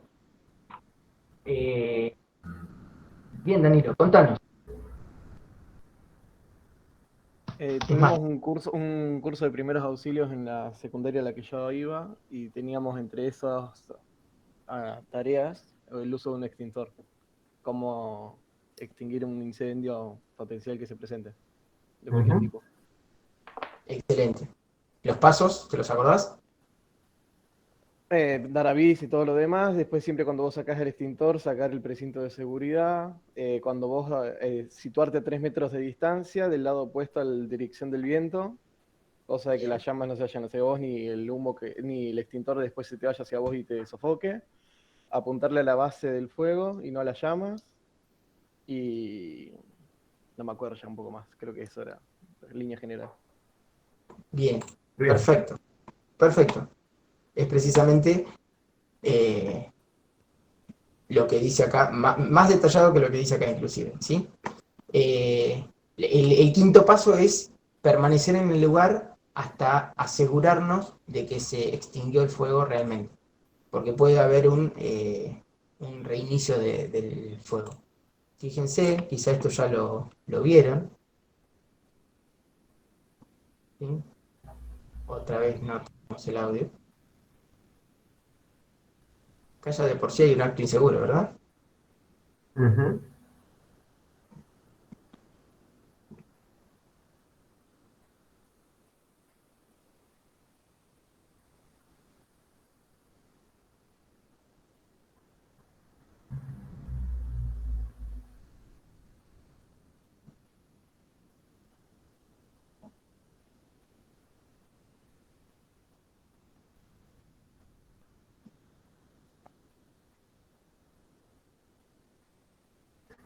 De hecho, Fíjense, se empiezan a distraer, perdón, Osvaldo, no. se sigue incendiando. Ahí está, ahora sí. Bien, perfecto. ¿Sí? ¿Qué ibas a comentar vos? No, fíjense que en el momento en el cual lo levanta con la pinza, lo que hace justamente es incorporarle más oxígeno. Exacto. Ustedes ven un automóvil que está tirando humo de incendio por su capó, el error principal que terminan haciendo es abrirle el capó. Con lo cual lo que hacen es justamente alimentarle con el oxígeno que le falta para que ese humo negro se convierta en llama. Si ven, hace muy poquito estaba circulando por LinkedIn un ataque justamente de cómo poder combatir un incendio con mantas. Entonces un automóvil que estaba incendiándose, 2 personas cubrían el auto con una manta y lo negaban en instantes. Con lo cual no generaron una destrucción mayor con la espuma, que es un fuerte oxidante, ni con el agua. Y de esa forma lo arrestaban en el acto. Una persona, si se prende fuego, lo que tienen que hacer es tirarlo al piso y si tienen una alfombra o un paño o algo, es hacerle un canelón. Esa es la forma en la cual más rápido lo van a extinguir. Si la persona sale corriendo, como en los dibujitos, se prende fuego entera. Porque lo que están dando es justamente más carga de oxígeno. Entonces, tema de RCP, tema de combate y lucha contra el fuego y demás, y también otro de los axiomas que dicen los bomberos con claridad, ¿no? El incendio termina cuando se acabó el combustible, no cuando lo quiero apagar. Una vez Creo que se... que para tomar algo a lo de los incendios, en realidad, envolver con una manta a veces puede generar un riesgo peor, porque si envolvemos con algo de nylon o plástico, se adhiere a toda la piel y genera más lesión todavía en la persona. O sea, hay que tener cuidado. Es Lo válido ideal lo que decís. es rodar y con eso apagás. Es válido lo que decís, Gina. Es muy común que haya sucedido con cortinados, que son justamente sintéticos, y lo que se produce es, se funde el plástico en la piel, y directamente vas a un desastre. Y es mucho peor todavía para la persona e incluso, no sé, la podés, más daño todavía que el fuego. Tal cual, sí, muy buen aporte. Fijémonos que lo que estamos viendo otra vez, la vinculación con el impacto nuestro, de lo que trabajamos en nuestra área de mantenimiento de ingeniería es total y absoluta, porque estamos cercanos a cualquiera de estos riesgos. Y la decisión equivocada, como vos lo comentás, puede conducir a un problema mayor. Entonces, también acá hay otro punto en el que, dependiendo cuál sea la formación del lugar en el cual estén, uno de los temas que, como recién comentaba también tu compañero, ante un incidente, lo que uno primero tiene que hacer es jalar la alarma de emergencia. De manera tal de que vengan las personas que saben, que son los de la brigada, que son los de asistencia médica. Y en el mientras tanto, cuando ya uno lo llamó, en ese momento yo sí puedo acceder a trabajar, de tratar de solucionar el problema con la persona que está malherida o en condición inconsciente o lo que fuere.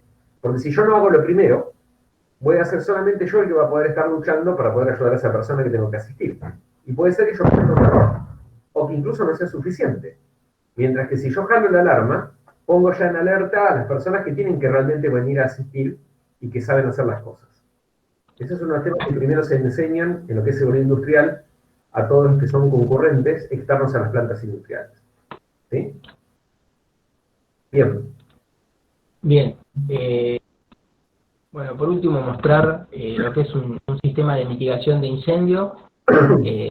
Esto es una sala de un puesto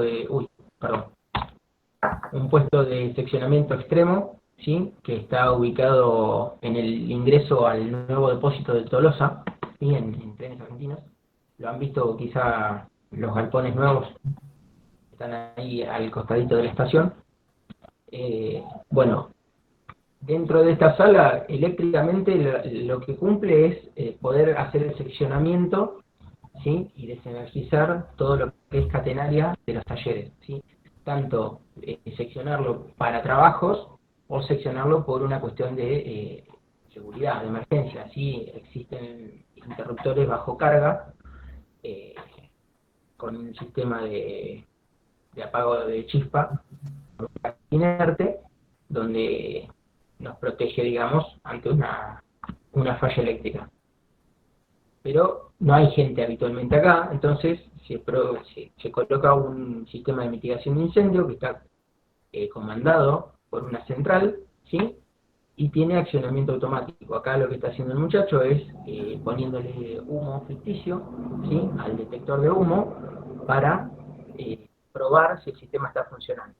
Además, esta cajita que está acá detecta la presencia de hidrógeno, ¿sí? En el aire, y también dispara la alarma.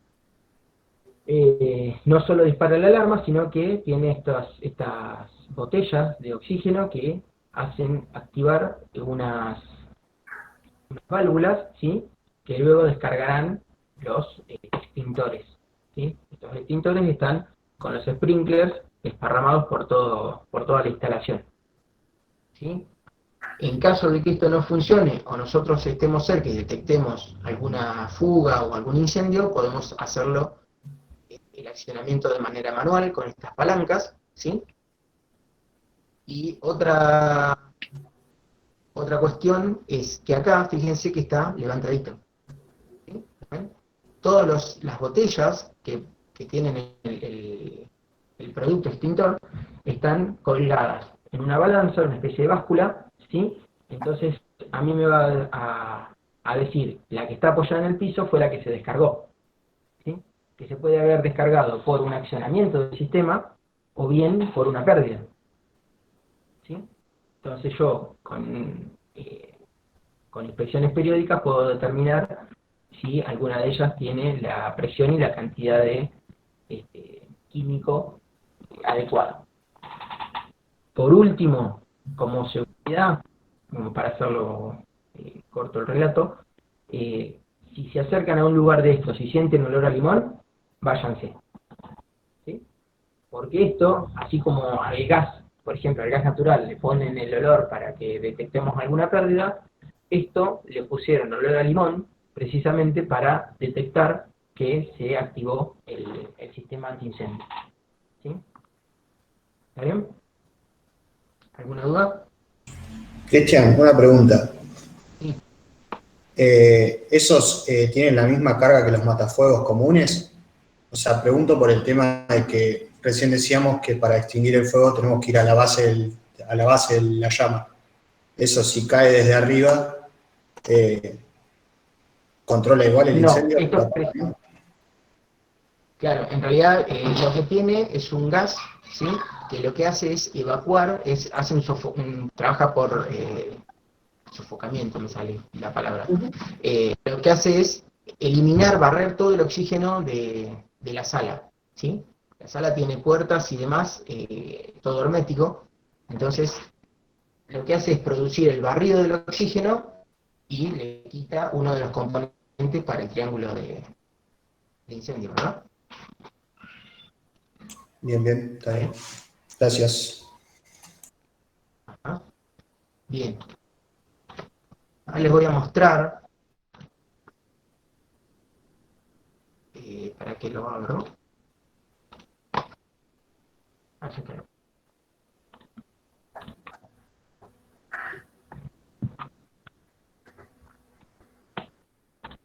por ejemplo, esto es un formulario que debería ser mandatorio, ¿sí? Y fíjense el título. ¿Se ve bien ahí? Sí. ¿Sí? Formulario de prueba semanal de las bombas contra incendio, ¿sí? Estas son las bombas que funcionan de manera automática ante la prevención de un incendio.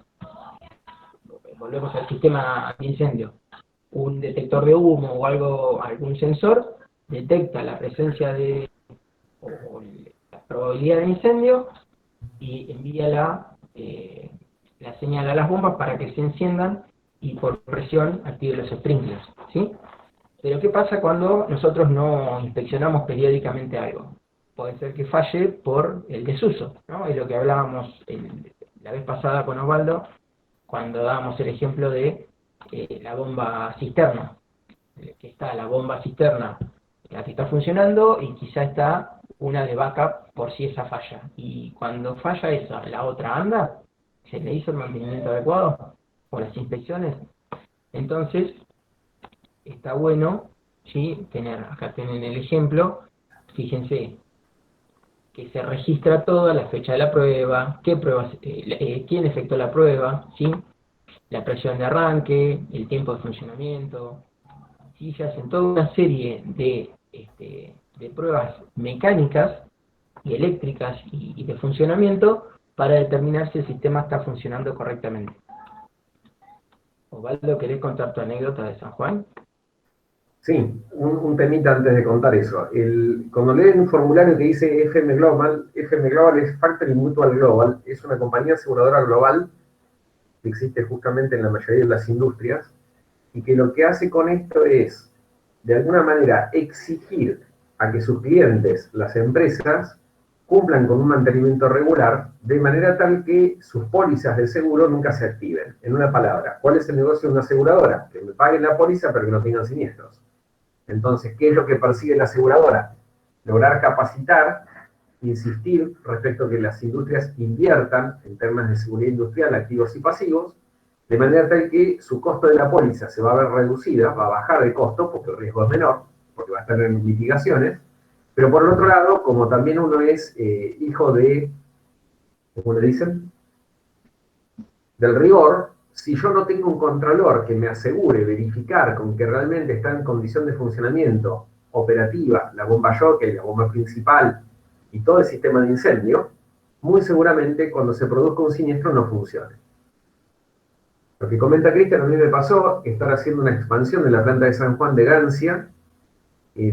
Teníamos que cortar una parte de un techo para hacer un empalme de una nueva nave industrial y había que trabajar con la aislación. Lo hicimos durante una tarde. San Juan tiene temperaturas muy extremas, si bien era primavera, hacía mucho calor, y si bien la preparación del entorno había sido aislado, la gente que estaba trabajando en caliente, que era cortar con discos de amolado, tenían los permisos, teníamos los matafuegos dispuestos en el lugar. Lo que nos sucedió es que cuando se empezó a cortar la chapa, se prendió parte del papel craft de la aislación, y cuando los matafuegos se activaron, fallaron dos, a pesar de estar dentro de fecha de vencimiento y todo correctamente. Con lo cual el susto que tuvimos fue espantoso, porque hubo que recurrir a segunda línea de combate de fuego para poder apagarlo. Se redujo a metro y pico. En el transcurso de lo que fue la ampliación de la planta, me tocó participar en una práctica de combate contra el fuego, que era justamente de la brigada local. Por lo cual me sumé. Curioso, me intentaba meterme en las cosas, como me pasa ahora, me metí. San Juan es conocido por sus licores, sus vinos, con lo cual al lado de la planta industrial lo que había eran enormes viñedos, en este momento de barrios, pero en aquel momento había viñedos. Los sarmientos, la poda de los viñedos se podan a formas bajitas de forma tal de que la cosecha de los uvas sea manualmente fácil. Y todos esos recortes de madera se usan como leña para poder cocinar o para poder calefaccionarse. Prenden con un fósforo, ustedes toman una ramita de un sarmientito, una rama de una parra, la prenden con un fósforo y la rama empieza a tirar humo y llama. Las resinas y los aceites que tienen hacen que se combustionen prácticamente de la nada. Hicimos una práctica de combate contra el fuego, en la cual prendimos fuego una pila de pallets y con las mangueras y leñas de incendio, justamente con toda la misma información que dieron recién, para dónde va el viento, de dónde lo ataco, quién cumple qué rol, quién es el que ancla la manguera en el hidrante, quién abre la válvula, quién es el que va a estar en la punta de la manguera para que la presión del chicotazo no lo tire, todo junto.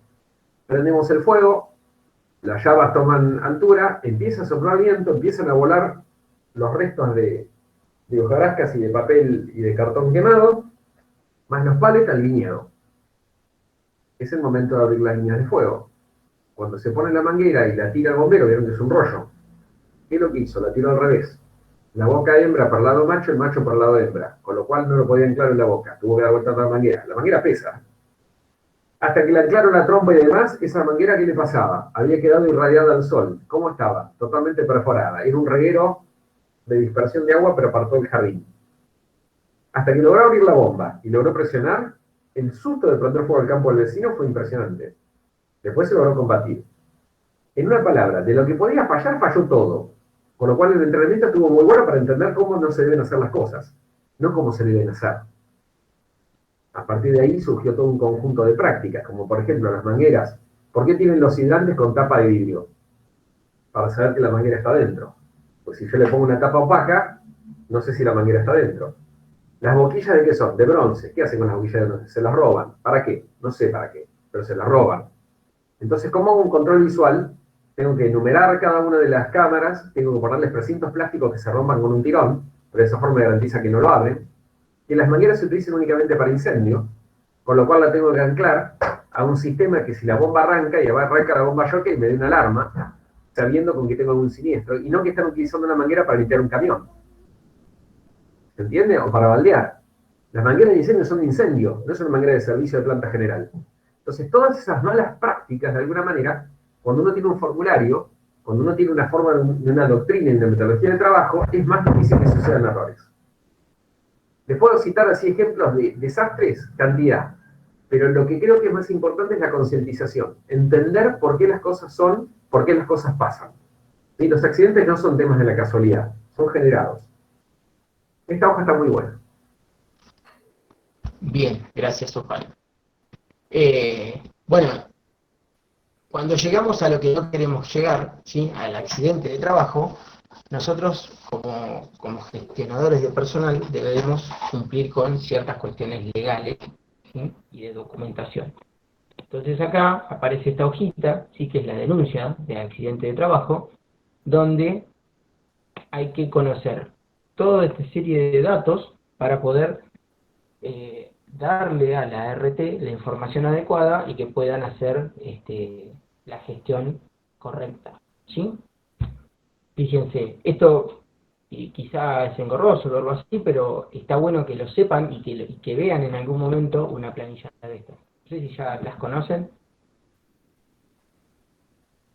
¿No? Bueno, los datos del empleador nos tienen que quedar claros o saber a dónde recurrir para encontrarlos, ¿sí?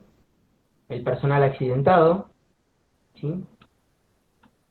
La información sobre el accidente, saber qué pasó, ¿sí? En dónde, a qué hora, ¿sí? Qué fue lo que estaba pasando, la tarea que estaba haciendo la persona a la hora del accidente, si era una tarea habitual, si no, si estaba cumpliendo con las buenas prácticas de trabajo, ¿sí? Si estaba con el equipamiento de seguridad adecuado, si era conocedor de la tarea que estaba haciendo, si era idóneo para esa tarea, ¿sí? Y después tenemos las distintas formas de accidente, la naturaleza esto tiene un dorso, un reverso y un anverso, ¿sí? Este sería el anverso, donde nosotros vamos ponderando, ¿sí?, cada una de las cuestiones que nos enumera acá la ART para después poder darle tratamiento, ¿sí? A ver si me deja. Acá está acá el dorso, ¿sí? La forma de accidente, si fue una caída de objetos, una pisada, demás. ¿Sí? La naturaleza de la lesión, traumatismo, cortes, contusiones, conmociones internas, quemaduras, intoxicaciones, asfixia, ¿sí?, dependiendo de la tarea que estaba haciendo el operario, de cómo fue la lesión. La zona del cuerpo afectada, esto es importante, determinar claramente qué mano, qué brazo, qué pierna, ¿sí? Si es una región craneana, dónde, ¿sí? Si es solamente un cuero cabelludo, si fue un golpe más severo al cráneo, ¿sí?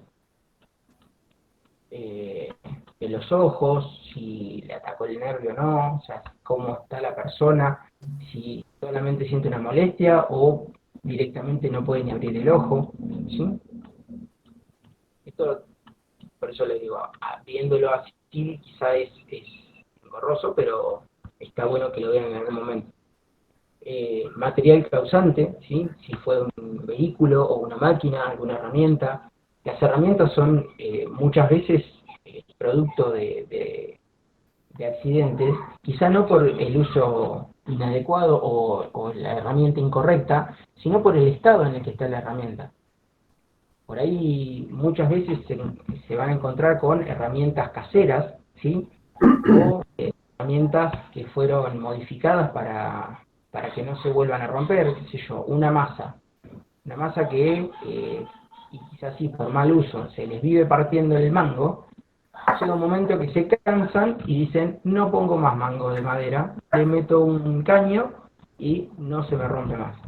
Y ahí tenemos el problema de que ya el mango de madera que amortiguaba el golpe que yo daba continuamente, ahora no lo va a tener, y todo ese golpe va a venir a parar el brazo.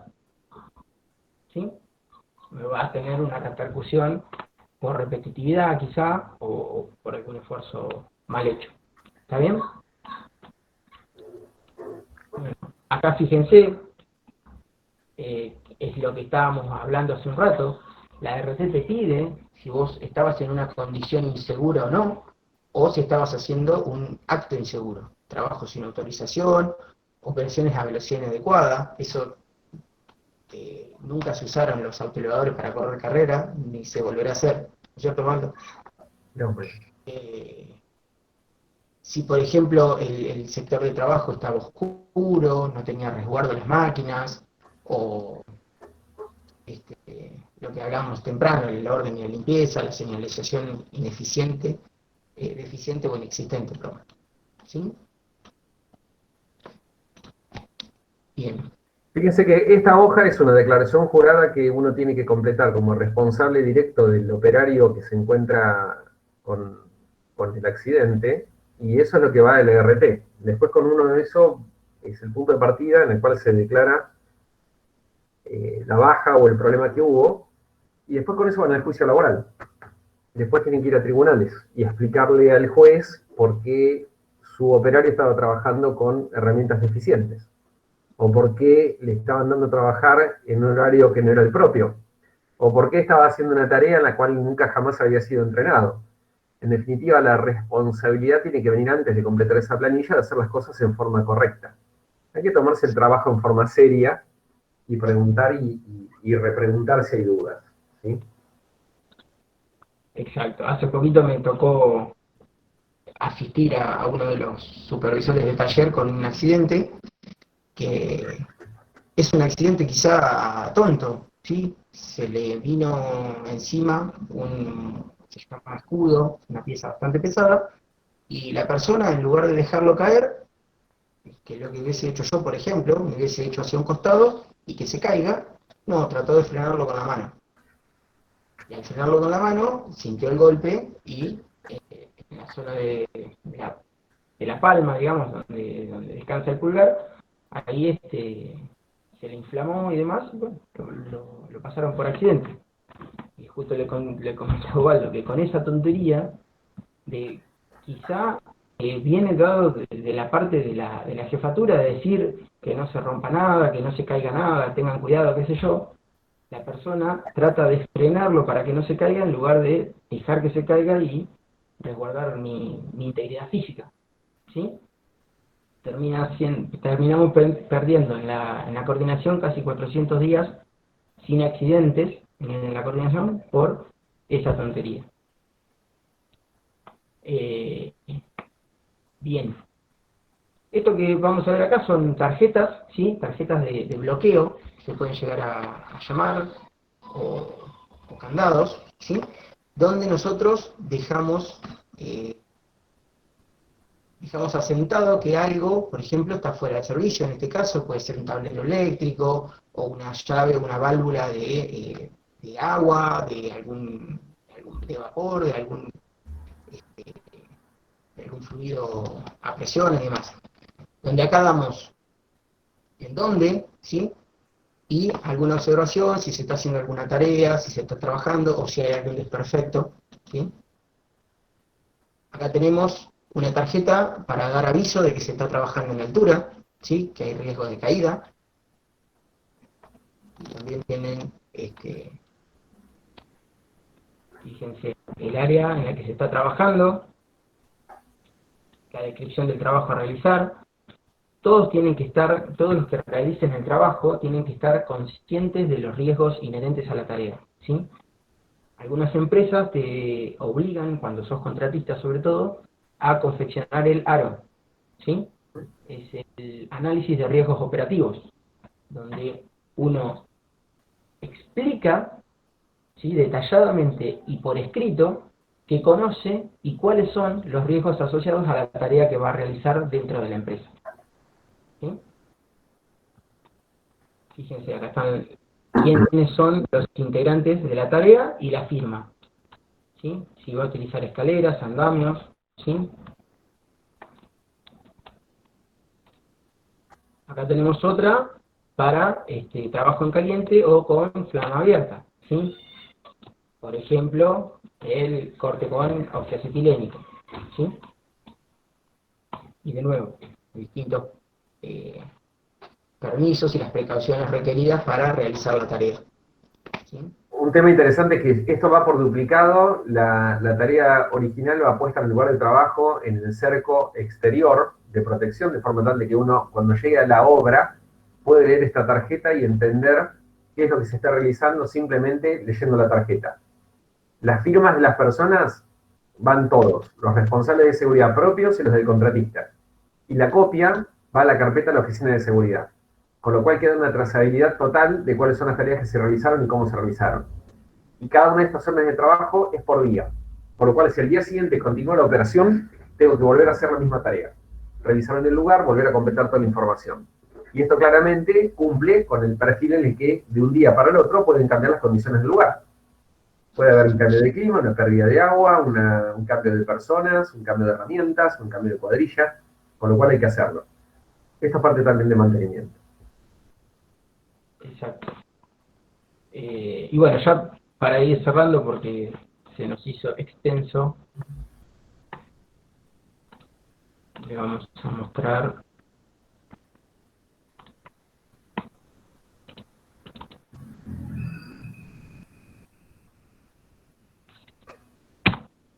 a ver.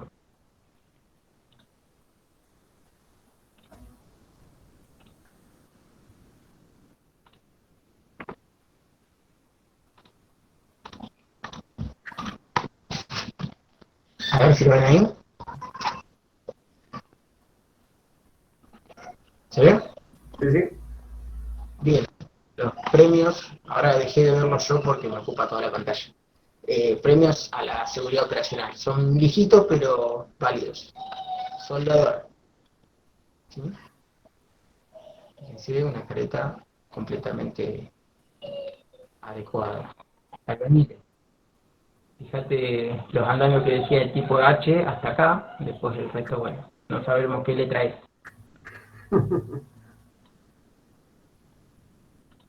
Maestro mayor de obra, perdón, casco, pero se protege él solo, la gente que anda alrededor no tiene protección. Lijador, ¿sí? Este es el facial que yo les hablaba, este es al cuerpo. Ayudante general, más allá de que cada caño sea livianito, fíjense la cantidad que está llevando y cuesta arriba. Bárbaro. Despachador de equipaje de aeropuerto. Bárbaro. Sí, la gente de alrededor. ¿Cómo se pudo hacer eso? ¿Es real? No, mira que parece un Photoshop. Esa foto, ¿es real? Mira, el ¿Puede hacer eso? 10%, con que el 10% de lo de acá sea real ya alcanza. Porque de hecho, después yo le puedo mostrar fotos reales, estas son de banco de imágenes y demás, con lo cual tienen trucadas unas cuantas. pero les puedo asegurar que más del 10% de lo que está acá ya es válido y ya es un desastre. Tal cual. Fíjense, aparte, el carro que viene acá está todo deformado, ¿sí? Fíjense, además de la falta de pintura y demás, que se ve que ha rozado en algún lado, está deformado, como que lo han excedido en la carga a presión. Instalador de aire acondicionado, este ya lo deben haber visto en algún lado. Este de acá, me encanta el aporte a la seguridad que hace. Sí, lo va a acompañar. Sí. Mecánico de automóviles y soldador aparte, ¿no? Está perfectamente anclado y soldando al lado del tanque de combustible. Operador de montacargas, no sé de cuál habla, si de este o de este, que es el operador de este montacargas o de este otro. Pero bueno, las cargas dan, ¿sí? Esto pesa 2 toneladas, este pesa, admite 2 toneladas y este 5. Bien. Electricista. Esta escalera no creo que se deslice ahí, Osvaldo, ¿no? No, esa queda bien acuñada. Claro. Pintor. Ahí están, estas son las ruedas que decía Osvaldo, ¿sí? Que deberían ir cruzadas y acuñadas, ¿sí? La silla, bueno, es un detalle. Ingeniero aeronáutico, está reparando el motor, está perfectamente apoyado en el aire. Otro electricista, ¿sí? Escalera de aluminio, agujereando, o sea, cable de electricidad y con calzado adecuado. ¿Sí? Le faltó la malla. En primer lugar, cambiador de lámparas. Bárbara esta escalera. No sé qué le ven.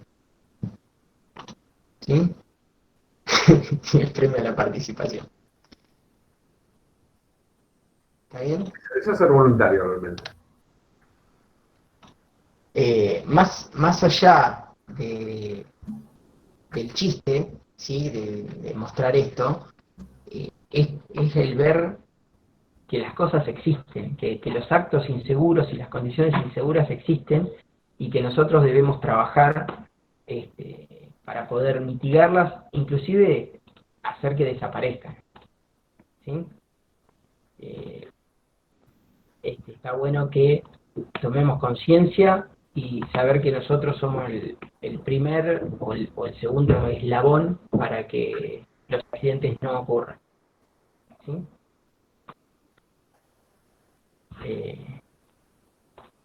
¿Alguna duda, chicos?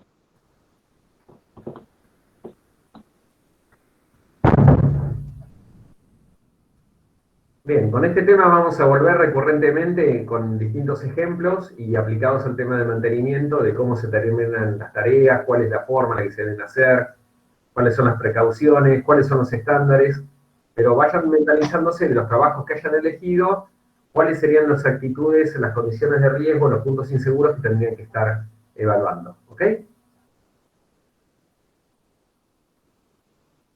Bueno. Muchas gracias. Nos vemos entonces el próximo lunes. Nos vemos la semana que viene. Gracias.